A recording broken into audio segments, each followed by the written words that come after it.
Hello, my name is Beth Azor, and I own a few shopping centers. I've been in the retail real estate industry for 39 years, aka I started when I was 7. Just kidding. And I have managed hundreds of thousands, probably millions of square feet in retail leasing and management. And in the last 20 years, I have owned multiple shopping centers. At one point, they were valued over 100 million. I've sold a few. My current portfolio today is approximately 75 million, depending on the cap rate and the NOI, which, since you probably own a few shopping centers, you understand how those values can change.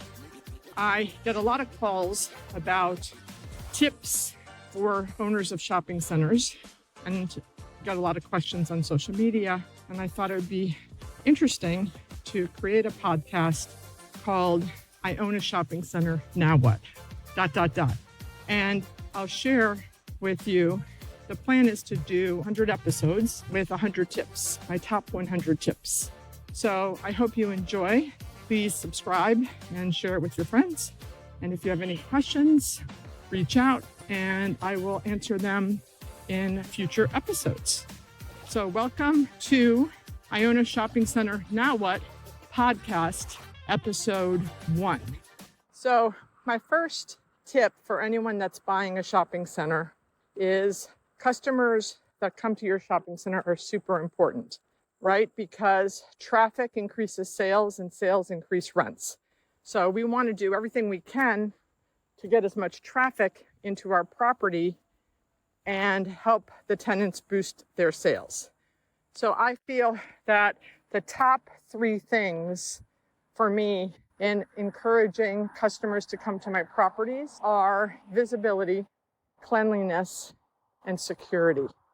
So visibility, as much as you can, get the tenants very visible parapets. You don't have to spend $1 million renovating the facades, but if you can, that would be a good thing. Channel letter signs, super important versus box signs. Reverse lettering, that's where a white color is on a dark background. So if, let's say, you have Subway and their white letters are on a dark red background, the sign jumps out. It's more visible. Cleanliness. All my properties have porters. And we do have a porter service so that if one guy's sick, they can sub in another guy. But I don't have sweeping at my properties. My properties are smaller. If I had super large grocery anchored power centers, then yes, I probably would need a sweeping service. But I don't have a sweeping service for my 40,000 square foot strip centers. But I have a porter service who picks up cigarette butts in the mulch in front of their stores. And they blow the leaves and they pick up the leaves and they pick up the trash. So it's always clean. The sidewalks are clean. We pressure clean, I think, once a quarter.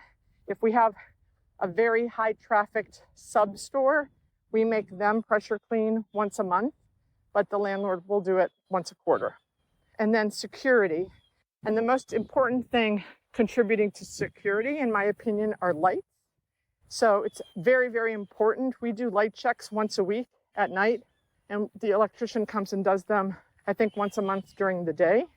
But I'm driving through my properties at all hours, letting the property manager know that a light pole is out and the electrician needs to get their butt over there to fix the light pole within 24 hours. So lights are super important, and it makes the customer feel safe while they are in your property, especially since the fact that most of our customers are women.